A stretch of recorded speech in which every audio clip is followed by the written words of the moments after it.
Marcel the Shell with Shoes On from the year 2022. I do believe it's that recent.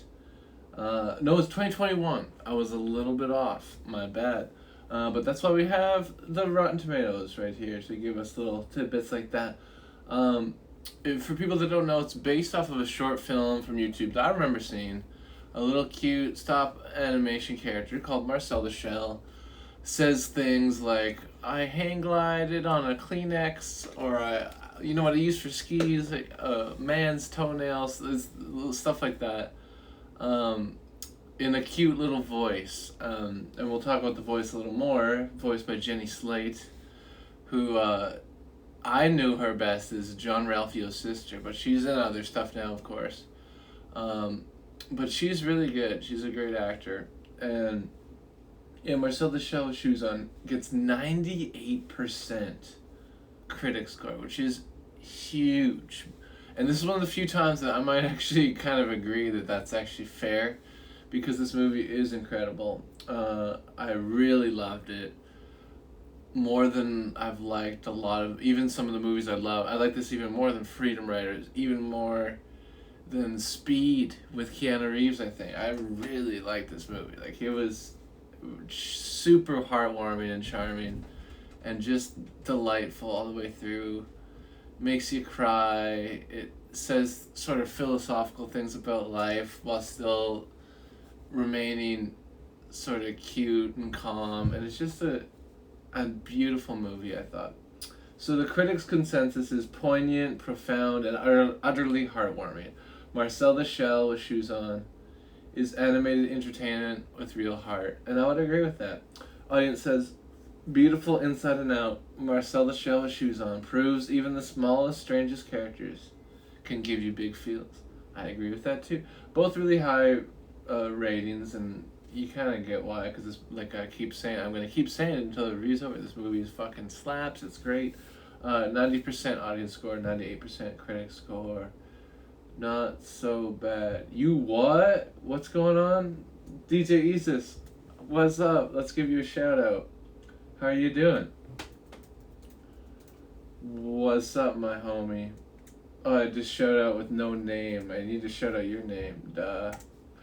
I just woke up from a nap. I set my alarm to wake up from a nap, so I'm a little cloudy, but we're doing it. We're alive. Be right back to talk to you. Okay, yeah, for sure. No worries. Thanks for lurking here. Oh, oh, it's Colonel Pacifico. I thought you were DJ Isis for a second, but yeah, no, do what you gotta do, man. I appreciate you. Um, let's give you a shout out too, but I can't give you that shout out because you can only do those every like 5 minutes or whatever. But I'll give you the other kind of shout out. Um, but yeah, I don't know what I did. If you said you what, I forget. But I'd really like the movie Marcel the Shell. That's what we're talking about. Marcel the Shell with Shoes On, specifically. Um, and let's go back to the Rotten Tomatoes page because there's more to it. Let's read some of the reviews anyway. 98% critic score, 90% audience score, like I said. Um, the way director Dean Fleischer Camp, if I'm saying that right, mixes stop motion animation and live action filmmaking is matched by the storytelling's fusion. Everything gels delightfully. That's from Craig Matheson, a top critic from Australia. And we have a joyous juxtaposition of quotation, Verdi-style dialogue, and fancifully inventive visuals that hits its tragicomic sweet spot. They like to use big words. I bet they think they're real smart and cool. Anyway, that's a top critic from the UK. No emotion is forced, but as we move forward towards a touching denouement, even Teflon Sykes will find themselves opening up to the oddest outsiders. Interesting. Yeah, I think basically all the critics feel a similar way, the positive ones anyway, that I've been reading. That the movie's just heartwarming, it's cute, it's really funny, and it's, like they said, it's a good mix of animation and live action, and it's in the style of a documentary film, and I think that really works for it. I want to find a negative review because there's got to be at least one. Negative review. Let's find one. It's all good reviews. Good, good, good, good. Oh, here's a bad review. Further proof that YouTube characters seldom translate into feature-length efforts. 2 out of 5? Man, what the fuck? Like, this was really good, though. Like, you're the only one who didn't think it was good. Not even a top critic. But anyway, they're allowed to have their wrong opinions, but you know. I think that's the only bad one. Is there any more bad reviews? Oh, there's one more bad review. A cutesy animated film that plays like a short being overstretched. I don't agree with that. I think it's a perfect length. An hour and a half. It doesn't feel too long or short at any point in time. At least not for me. I was captivated the whole time. I thought it was so cute. I'm trying to find if there's any more reviews. I think there's a lot of reviews for this, so there might be more negative ones. Here's another negative one. It's intermittently poignant and poetic with its thoughts on aging, mortality, contentedness, love, and loss. But the humor, which ought to be its strongest component, isn't kept up with enough consistency to make the entirety of the picture engaging. I disagree. Even if you don't find some of the stuff funny, I think you can still enjoy the emotional elements enough to recommend or like the picture. But yeah, I don't agree. I don't agree with him. Let's see if there's any more negative reviews. I don't know if there is. We did 3 bad reviews. Boo. Yeah, I think that's it. Yeah, there was only 3 negative reviews out of how many? Like 200 reviews. It's pretty good. Boo. 193 reviews, but still, that's pretty good. Only 3 negative. 190 positive reviews. It's pretty good, I must say. Oh my god, it's Stevie in the house. Boo. They said Captain, I said, what? Oh, you what is a gradient? Oh man. I think part of me knew that, but part of me thinks of it as a question. Because the what, you know, even though it's spelled differently. But I get you now. I'm sorry. How's it going? What's up? Song request. We're not there yet, Stevie. We'll do it when we get there. We're now doing the movie reviews to begin the show. I think that's a better way to start it off. And then we get into the music. And things gradually progress into more and more exciting things in the process. You know what I'm saying? I don't know what I'm doing with the hand movements. But I'm having fun with it. I don't know this movie I've even heard of. Oh man, it's good. Check it out. It's new-ish, 2021, like I said. It's based off of a short film. Check out the short film if you have. It might make you want to see the full-length film. But it was from quite a long time ago, like 2010, if I had to guess. Could be wrong, but that's my guess. The short film came out. And yeah, it's just a really cute animated shell character with a little like googly eye and says little cute things like, you know what I use for a beanbag chair? A raisin. It's just like, I don't know. It's cute. You know, it's not going to be everyone's sense of humor, but even if it's not, like I said, maybe the emotional elements will be enough to engage you. Stevie's building up the list already, but fair enough. We're in movie review mode right now, but yeah, that's enough of the Rotten Tomatoes page. 98% for the critics, 90% for the audience, which is pretty good all around. And honestly, I can't say that those are even.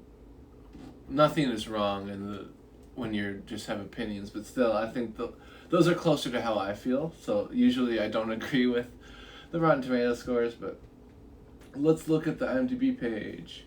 7.7 out of 10, which I'm going to give it higher than this probably because it was very good, but IMDb is harder to get a high rating because, you know, it's all people rating it. Oh, the popularity's gone down apparently, but people, you know, it was kind of big when it came out, a little bit anyway, although DJ Isis hasn't heard of it, so how big could it possibly be? Really. Moving on, 7.7 out of 10, let's look at the cast. Jenny Slate, like I said, is in it. Leslie Stahl plays herself from 60 Minutes. Rosa Salazar I've seen in shit. Let's actually click on her real quick. She plays one of the human characters. Let's see here. What's she known for? Oh yeah, Maze Runner. That's what I know her from. Yeah, and she's in that Alita Battle Angel. I've never seen that, but some people like it. It has sort of a mixed bag of mixed reviews. But anyways, she's in Maze Runner. That's what I know her from. Oh my God, Nathan Fielder. I didn't even recognize it. He does a voice for one of the Shell people, I believe. Nathan Fielder, who is one of the greatest comedians alive, I think. His show, Nathan For You, is... There's not many shows I'll say about this, but that's a perfect show. It's just so funny and so brilliant.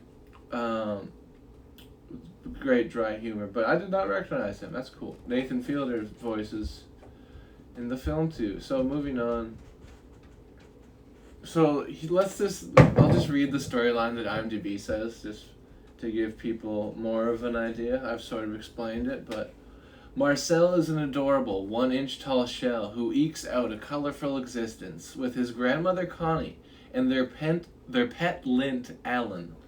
Once part of a sprawling community of shells, they now live alone as the sole survivors of a mysterious tragedy. However, when a documentary filmmaker discovers them, the short film he posts online brings Marcel millions of passionate fans, as well as unprecedented dangers and a new hope of finding his long-lost family. So that's part of the story, is that, yes, Marcel is trying to find his long-lost family, the cute little shell Marcel. And let's see. Cancel Boop, it was just a test. Okay, we'll get there when we get there. But it is on the list, so I might have to do it. We'll see. We'll see when I get there. But yeah, if you really don't want it, we don't have to.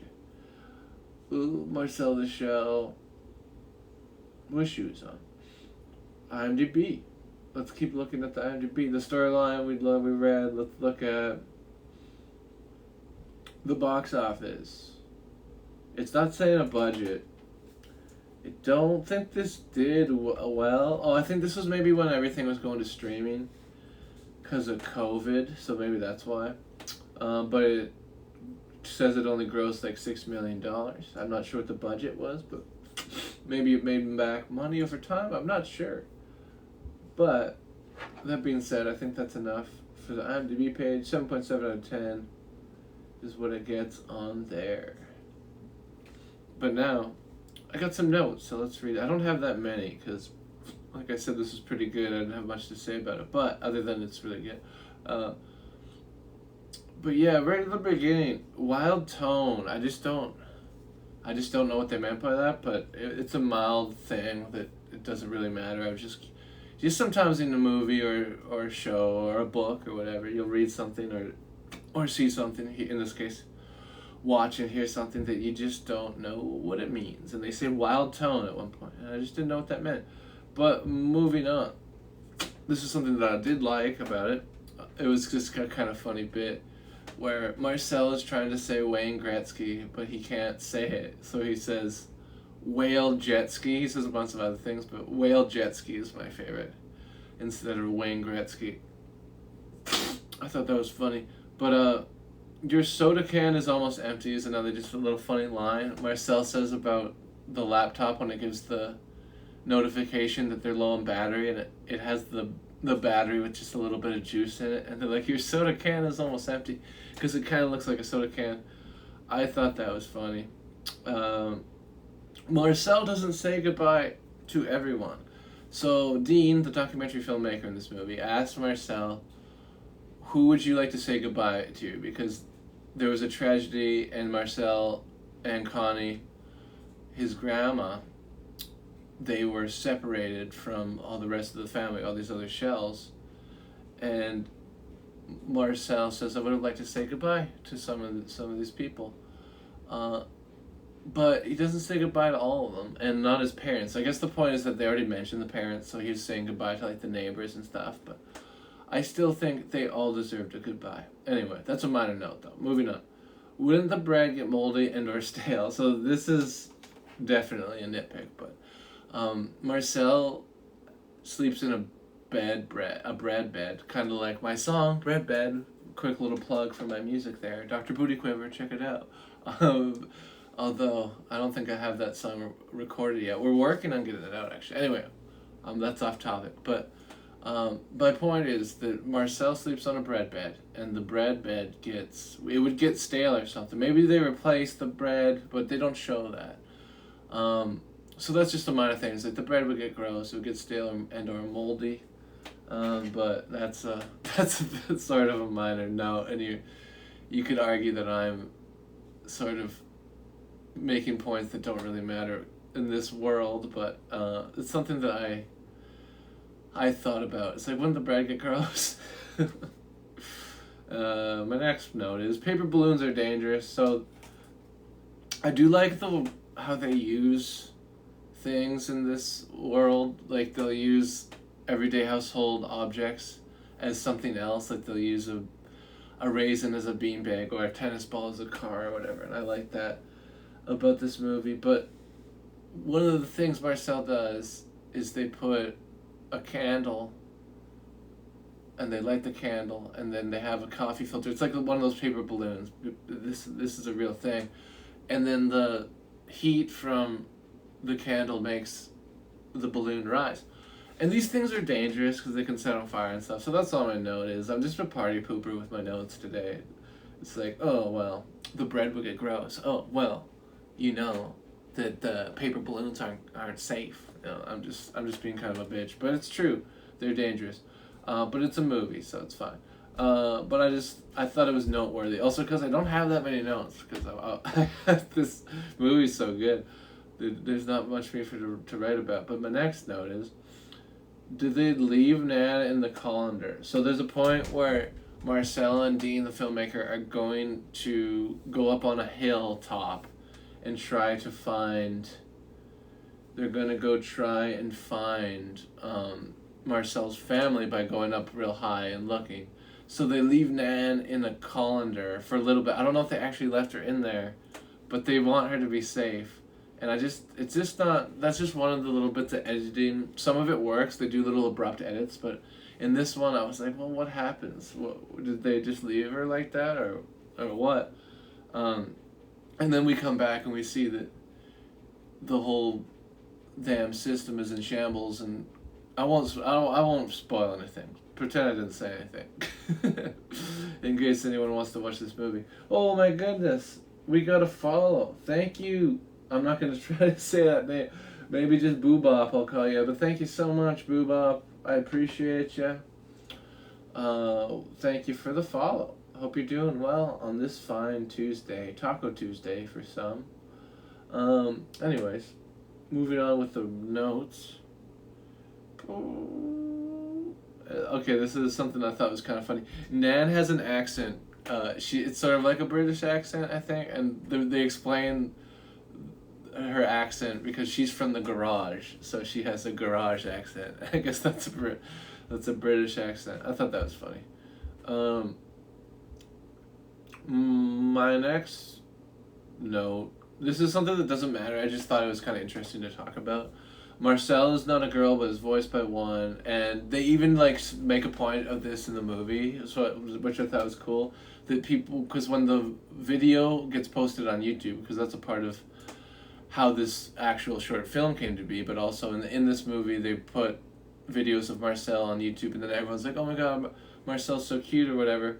But some people are saying that Marcel is a girl because of the voice, and Marcel is not a girl. Don't assume Marcel is a boy. Also, the name is Marcel. I guess there's maybe female Marcels, but a name's a name. It could be you can name anybody anything, but Marcel, I think, is generally short for Marcella, which is generally a male name. But, like I said, it's not important. I just thought it would be fun to talk about. Details like Walker made of champagne top. So, yeah, it's another thing. Like the tennis ball that's a car. Little everyday items that get used for other things by these little shell people. And this was one of my favorite ones. They used, the little metal top of champagne, the thing that you screw off, and it has little stand. It's sort of like a little metal table, Well, they use that as a walker. The old shell Nanakani uses it as a little walker, and I thought that was really cute. I like that. But this is my last note. What are those voices when Nan was reading the poem? So there's voices going on, and I'm not sure if that's supposed to be representing something or what, but I just didn't know. Because she's reading the tree poem, but then in between, at the end, there's these voices talking, and I don't understand the relevance. Maybe it's not important. I don't think it's that important, even if it is a little bit important, but I just didn't know what that meant. And that was my last note. So, with that being said, I think we can rate this movie, and I'm going to give it a high. I've actually thought about what I'm going to give this, and I don't usually do this, but I like this very much. It was so cute. I cried. I laughed. It was emotional, and it wasn't too long. I think this is one of the few examples that is a good movie from something that was adapted from a YouTube short, because that's hard to do, and they did a great job. So, I'm going to give it 9.7 out of 10, and that people that know my rating system, this means I really, really liked it. I give very rare things 10, but this gets pretty close. 9.7 out of 10 Dougs. Marcel the Shell with shoes on.